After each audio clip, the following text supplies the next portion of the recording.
Bon bah comme d'hab hein, on est encore à la pompe à essence. On rend fou. Ah, bon bah on fait le plein et on commence la vidéo. Pouip. Bon en tout cas, je suis bien content, la dernière vidéo elle vous a pas mal plu. Donc bon comme vous avez vu, c'est quand même un sacré monstre cette bécane. Mon petit Kataki. Faut pas se laisser trop emporter, ça peut vite partir en couille, mais quel plaisir de rouler avec hein. Du coup aujourd'hui je vais répondre à la question de pourquoi avoir repris un H2 et pas avoir repris un S1000RR. Donc je vais éviter, je vais pas parler d'autres motos qu'un S1000RR et qu'un H2 dans cette vidéo. Voilà. Alors vous avez été assez nombreux à être surpris en fait que je reprenne pas un S1000RR. Ce que je peux comprendre. Étant donné que le S1000RR, bah, c'est un petit peu, on va dire, entre guillemets, ma moto signature par rapport au H2. J'ai commencé avec mon S1000RR, les vidéos. Bon, après, c'était ma 6e moto, hein, c'était quand même pas ma première. Mais par contre, c'est vrai que le S1000RR, c'était la moto que j'ai le plus longtemps. En moyenne, j'ai gardé mes motos plus ou moins un an. Et le S1000RR, ça faisait 3 ans que je l'avais. Et c'est vraiment une moto avec laquelle j'ai tout fait, des road trips. J'allais bosser avec, enfin j'ai jamais eu de bagnole moi, donc à part en voiture de fonction. Mais sinon j'ai toujours tourné avec des bécanes, donc c'est vrai que s'il fallait que j'aille faire des courses, que j'aille quelque part ou quoi, bah, c'était avec le S1000RR et puis c'est tout, c'était pas négociable.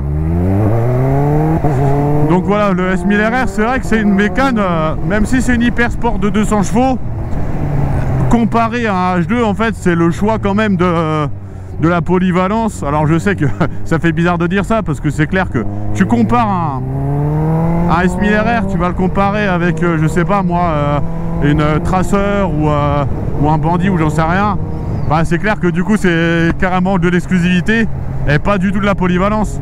Mais après quand tu compares avec un H2, bon c'est plus pareil. Donc le S1000RR, faut savoir que c'est une bécane, déjà tu as 2 places. Ensuite, c'est une moto qui est très souple, qui est très précise. Donc en fait, si tu veux attaquer, tu peux attaquer. Mais si tu veux y aller tranquille, bah tu peux y aller tranquille en fait. Elle va pas mettre d'à-coup, elle va être très agile, très fine aussi. Donc en ville, c'est vachement pratique. Tu passes entre les voitures hyper facilement. Là, j'ai un gros bœuf, c'est moins évident. Donc c'est vrai que voilà, le S1000RR en plus, esthétiquement, c'est mon coup de cœur. Donc voilà, le S1000RR c'est vraiment... ça aurait dû être normalement mon choix. Mais, comme je l'ai déjà dit, il se trouve que le S1000RR, bah, de toutes les motos que j'ai eues, c'est celle que j'ai eu le plus longtemps. Je l'ai eu 3 ans, je l'ai acheté en décembre 2015 et je me la suis fait voler en décembre 2018, donc 3 ans pile. Et du coup, bah... merci. Du coup, bah, disons que je pense qu'on peut le dire que j'en ai fait un peu le tour. Ça veut pas dire que je m'en rachèterai jamais, clairement pas. Mais vu que j'avais déjà acheté mon phaser, parce qu'en fait mon remboursement il s'est fait en 2 temps et j'avais pas récupéré assez de thunes pour m'acheter une grosse moto, que ce soit un S1000RR énervé ou un H2. Donc j'ai pris une moto en mode en attendant mon phaser. Et je me suis dit bon, j'ai déjà un phaser. Est-ce que j'ai besoin de faire le choix de la polyvalence alors que j'ai déjà une bécane à côté qui est maniable, que je peux laisser dormir dehors. Regarde, si je veux aller dormir chez des potes ou quoi, le H2 je laisse pas dehors, tu vois. Alors que Moser, je le laisse dehors, je m'en branle en fait. C'est pas grave, même si je le retrouve par terre, même si dans le pire des cas je me le fais voler, au pire c'est 1000 balles, tu vois. Un H2 c'est 20 000 d'occasion. Donc bon, c'est pas là, tu vois, c'est pas la même approche. Donc je me suis dit putain, j'ai déjà une moto entre guillemets à tout faire. C'est le moment de prendre une deuxième moto qui du coup a pas vraiment tout faire. Sachant qu'en plus j'avais une énorme frustration, c'est que bah, le H2 je l'ai eu 2 mois et demi. Je ne l'ai eu que 2 mois et demi. Je l'ai acheté début octobre et je me le suis fait voler fin décembre. Je l'ai eu, ouais, je l'ai acheté milieu octobre à peu près.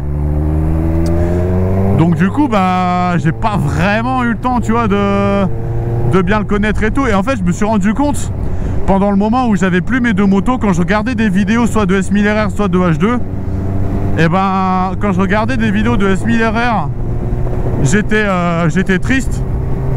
Et quand je regardais des vidéos de H2, j'avais le seum. Mais genre, j'avais le seum de ouf, tu vois. Donc c'est là, je me suis dit, putain, si en fait, j'ai vraiment les méga boules quand je vois un H2, c'est que c'est celle-là que je dois reprendre, tu vois. Je pense que j'ai même pas eu le temps de m'habituer au fait de me dire, bah, ouais, c'est mon H2, tu vois.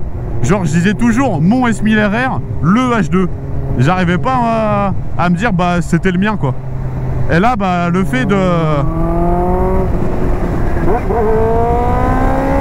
Merci. Ça, c'est chiant, ça, quoi. Les mecs, ils se décalent pour te laisser passer, alors que, normalement, tu peux pas trop doubler et tout. C'est un peu chaud, mais bon.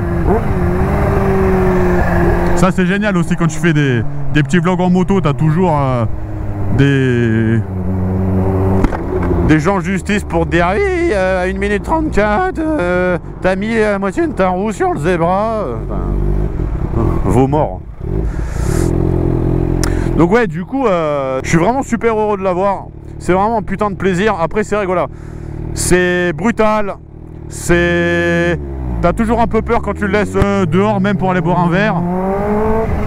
Au niveau de la consommation, je suis tout le temps en train de faire le plein. C'est vraiment une galère là. Attends, je suis à combien de litres au 100 là? On va regarder ensemble. Là, je suis à 12,1.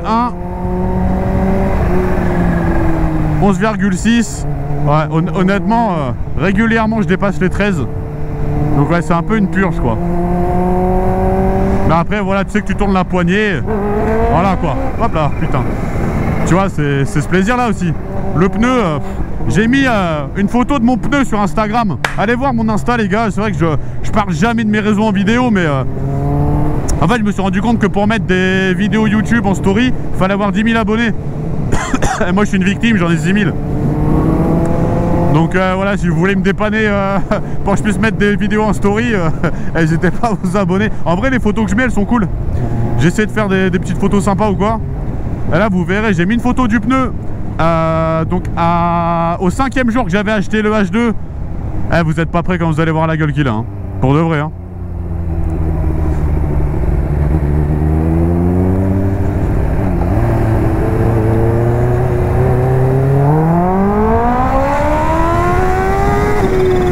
La gueule du môme. Oh là. Oh là là. Quelle erreur de réaccélérer en première.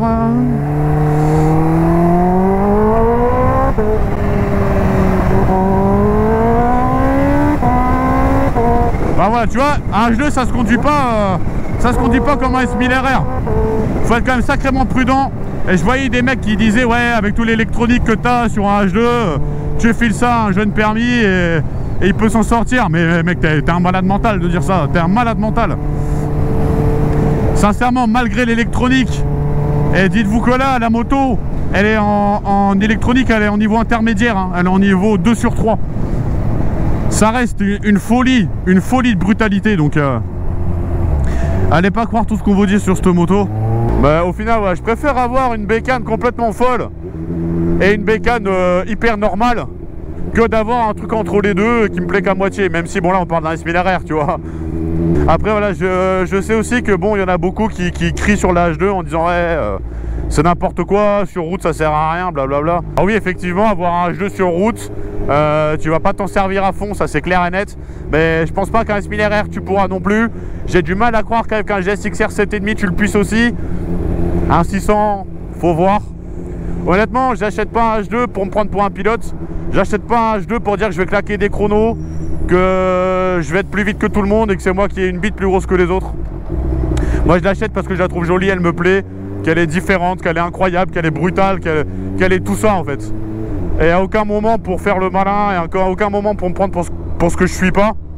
Et je pense que me dire ouais ça sert à rien, mais je dis bah à ce moment là, enfin je suis désolé, je pense qu'un bon 125 ça peut prendre 130. Donc à ce moment là, vitesse max sur les routes en France c'est 130, bah on roule tous en 125. Et puis voilà, plus personne achète de grosses cylindrées, terminé, suite et fin quoi, tu vois.